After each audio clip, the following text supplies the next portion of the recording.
कि मेरी बेटी खुश रहे, कोई इसे जीवन में कष्ट ना आए। लेकिन दौलत ही खुश नहीं करती। उसका भी पति उसे गर्भावस्था में छोड़ करके बीमारी के कारण चला गया, तो उसके जीवन में घोर संकट आ गया कि मेरी अभी जवान उम्र, पहला बच्चा मेरे पेट में, मेरा पति चला गया, अपार संपदा है, मैं कैसे जीऊंगी। वो पति के शोक में बैठी बैठी कष्ट झेलती रहती थी। खाना पीना छोड़ दिया था। लोग समझाते थे, उसकी समझ में नहीं आता था कि बोले बिना पति के मैं कैसे रहूंगी, मेरे बच्चे का पालन पोषण कौन करेगा। तो समझदार कुछ माता बहनों ने उस किस्सा गौतमी को समझाया, हे किस्सा गौतमी, जो दुनिया से जाता है उसके साथ नहीं जाया जाता, और ये जिसका वक्त आ जाता है उसे बारी बारी से सबको जाना है। तू खाना खा, अपने को संभाल। वो गर्भावस्था में जो बच्चा छोड़ गया है, तू उसी पर आशा कर।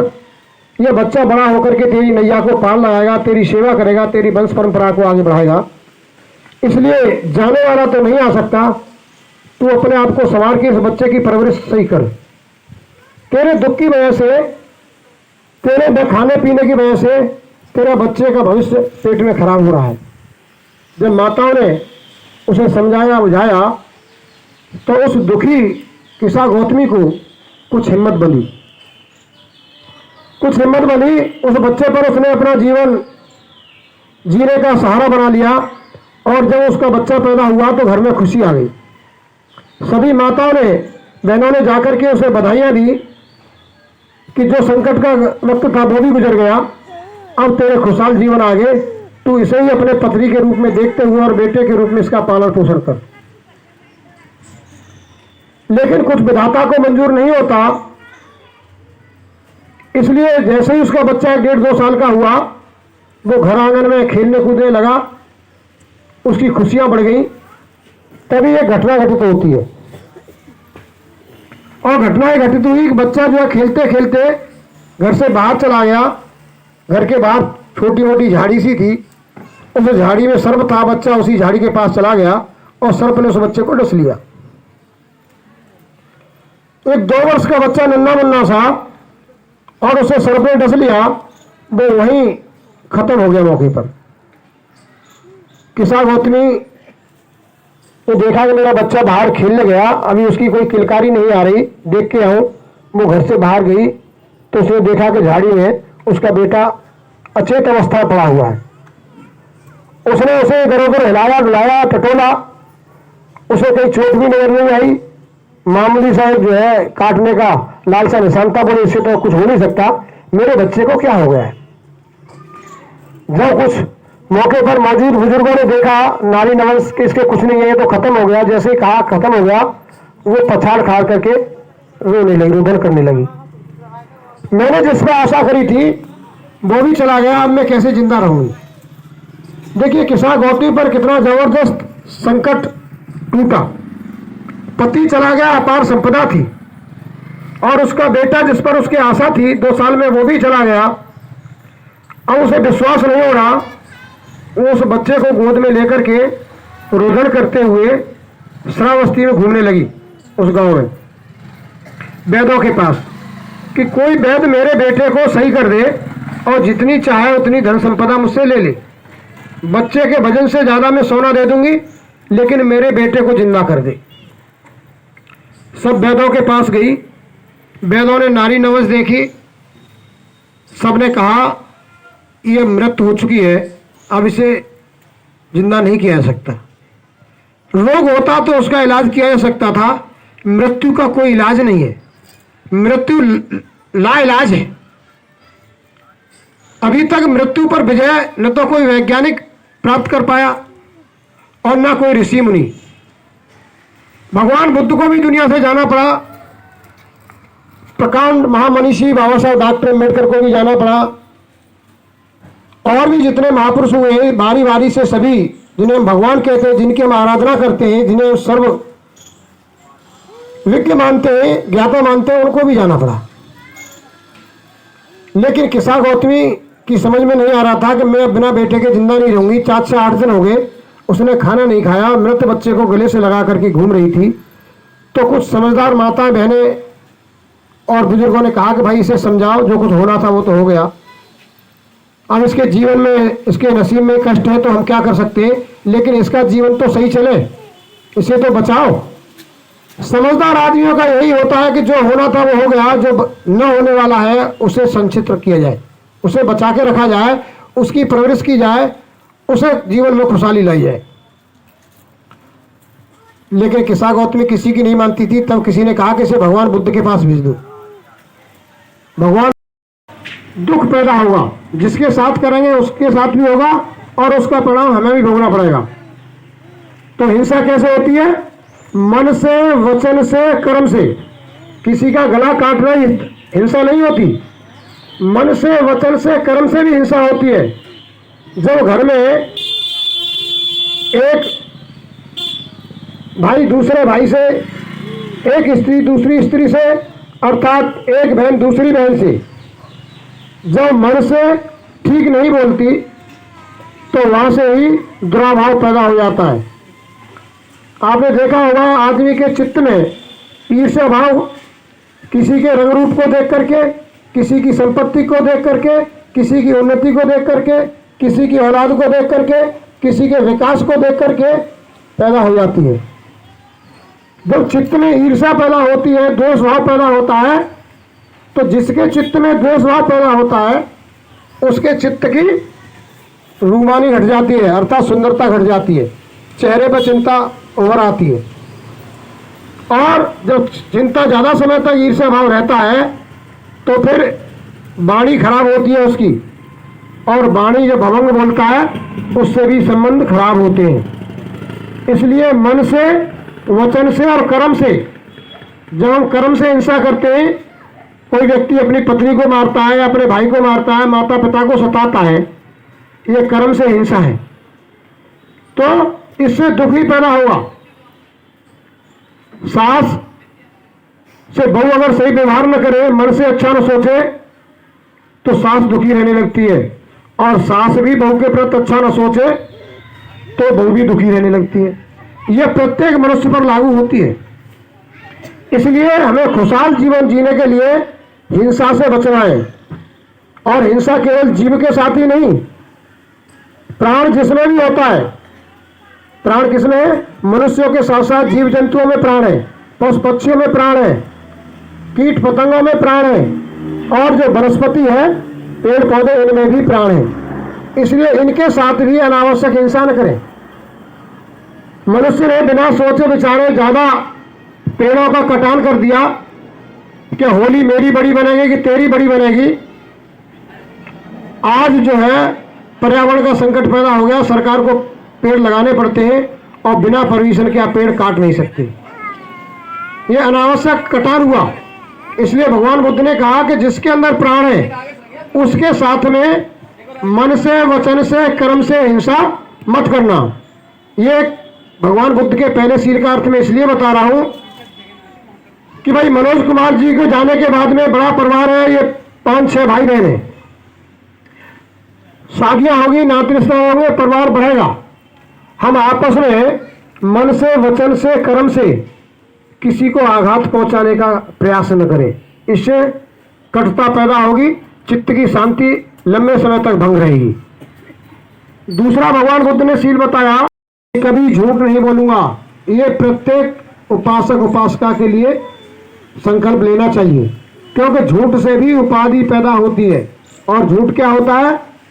सत्य को सत्य न कहना, सत्य को असत्य कह देना, बात को बढ़ा चढ़ा के कह देना, एक दूसरे की चुगली करना, ये सब झूठ के ही रूप है। और इनकी वजह से भी घर परिवारों में क्लेश होती है। आपने देखा है कुछ लोगों में बोलने की, झूठ बोलने की लत होती है, चाहे वो स्त्री हो या पुरुष हो। कुछ लोगों को हमने कहते हुए सुना है कि तू झूठ मत बोले, और अगर झूठ बोलेगा तो जो कुछ होना सभी हो जाएगा, यानी लड़ाई झगड़े पर उतारू हो जाते हैं। तो यह शीलों के उल्लंघन की वजह से झगड़े होते हैं। और जब झगड़े होते हैं तो चित्त की शांति चली जाती है। और जो सबसे ज़्यादा महत्वपूर्ण शील है पांचवा, वो है सुरा मेरे मध्य प्रमादिठाना बेरमणि शिक्षा तदंग समाध्यामी। हे उपासक उपासिकाओं, ये संकल्प ले लो कि हम जीवन में कोई प्रकार की शराब, कच्ची पक्की शराब हो या किसी प्रकार का नशा हो, वो हम नशा नहीं करेंगे। नशा से विमुक्त रहेंगे। नशा 100 बीमारियों की जननी है। तो भगवान बुद्ध ने इसे पूर्ण रूप से निषेध बताया। और प्रमादिठाना, कुछ उपद्रवी जगह, उपद्रवी कौन सी होती है? जैसे चोरों की मंडली है, 2-4 लोग चोरी करने में मशगूल रहते हैं, निर्दोष बच्चों को भी ले जा करके चोरी की सिखा देते हैं, मोटरसाइकिल चोरी चले गए, साइकिल चोरी में चले गए, या किसी की चीज इधर उधर से रात रात में उठा लाए, अथवा जुआ करें। जुआ वाले जुआ खेलते हैं, पुलिस आ जाए तो पहले खड़े वाले को पीटती है। वैश्यालय है, जहाँ चरित्रहीन महिलाएं रहती हैं, उस जगह पर आने जाने से भी उपद्रव लग जाता है। कभी कभी पुलिस नौजवानों को वैसे उठा लेती है, तू यहाँ को चक्कर लगा रहा है। तो भगवान बुद्ध ने कहा कि शांति में जीवन जीने के लिए हमें जो है कच्ची पक्की किसी भी तरीके की शराब नशे से व्रत रहना है, और उपद्रवी जगहों पर बच्चों को नहीं जाने देना है, न खुद उपद्रवी संगत के साथ रहना है। अगर ऐसा नहीं करते हैं तो उपद्रव होता है, और शराब जो है वो हमारे सारे सुखों को बर्बाद करने की मूल जड़ है। आज इसका प्रभाव हमारी समाज में बहुत दिखाई देता है, गरीबों में। शराब की लत से जीवन में 4 सुख बताए महापुरुषों ने। पहला सुख जाकी निर्मल काया, दूजा सुख जाके घर में माया, तीजा सुख जाकी सुपात्र नारी, और चौथा सुख जाका पुत्र अधिकारी, अर्थात औलाद कहीं में रहने वाली हो, आज्ञाकारी हो। ये 4 सुख है जीवन में। लेकिन शराब सबसे पहले इन चारों सुखों को नष्ट करती है। जब शराब पीता है आदमी, शराब का व्यस्त हो जाता है धीमे धीमे, तो सबसे पहले उसका जो जीवन का जो काया है उसमें रोग व्याप्त होते हैं, फेफड़े खराब होते हैं, लीवर खराब होते हैं, तमाम तरीके के विकार पैदा हो जाते हैं। तो ये दुख कैसे गया? ये दुख कैसे पैदा हुआ? शील का उल्लंघन करने से। तो शराब से काया दुखी हुई, और दूजा सुख जाके घर में माया। हम लोग इतने बड़े व्यापारी वर्ग से नहीं है, सभी लोग मेहनत का वर्ग है। कोई महीने में, कोई 15 दिन में पैसे कमा के लाता है, और उसमें भी शराब की आदत हो, तो एक तो हमारी बीमारी में गया, शरीर खराब कर लिया, वहाँ डॉक्टर को जाता है, प्लस कलारी में चला जाता है। तो घर का जो पैसा है वो कलारी पे जा रहा है, तो सुख दोनों चले गए ना। घर से माया भी जा रही है और काया भी दुख भोग रही है। जब पैसा नहीं बचता है घर पे, तो जो स्त्री है वो उसकी भी आशा अभिलाषा होती है कि पति मुझे अच्छा खिलाएगा, पहनाएगा, मैं अच्छे कपड़े पहनूंगी, मेरे पास भी जेवर होना चाहिए। और स्त्रियों पर जेवर होना ही चाहिए, क्योंकि ये घर की जड़ होती है। आपने देखा है कि जब आदमी से भले ही वो कोचा करके रखे, लेकिन जब परेशान देखती है पति को या बच्चे को, तो सारे पैसे को निकाल करके लगा देती है कि मेरे बच्चे को सही करो, मैं पैसा इलाज करा लूँगी। लेकिन उसकी जड़ नहीं बनने दी। जड़ क्यों नहीं बनी? कि पैसा सारा शराब में चलता रहा, बाकी बच्चा वो शराबी बीमार हो गया, उसके ऊपर चलता रहा। इसलिए आज हमारी समाज में नौजवानों का शराब की वजह से जाना हो रहा है।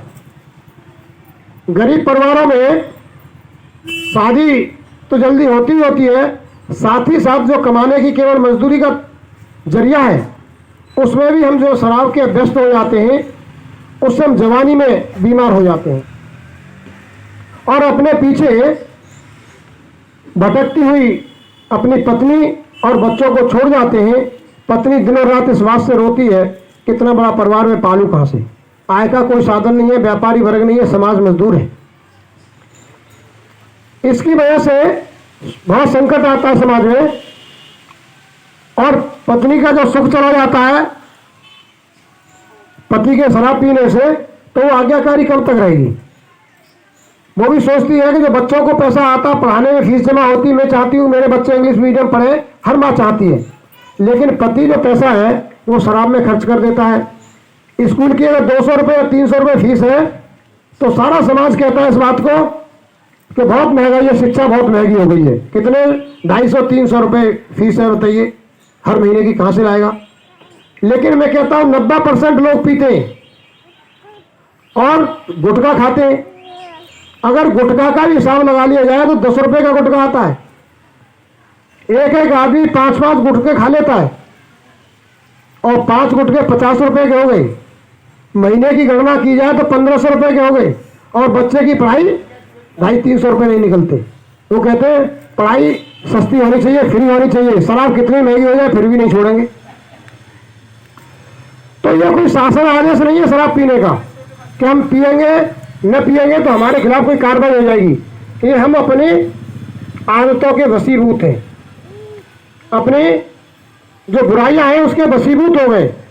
इसलिए शराब का चलन जो है वो बंद होना चाहिए और कुछ माता बहनों में 4-4, 5-5 बार मंजन करने की जो आदत है वो भी हटना चाहिए। क्योंकि माँ जब 4-5 बार मंजन करती है नशे को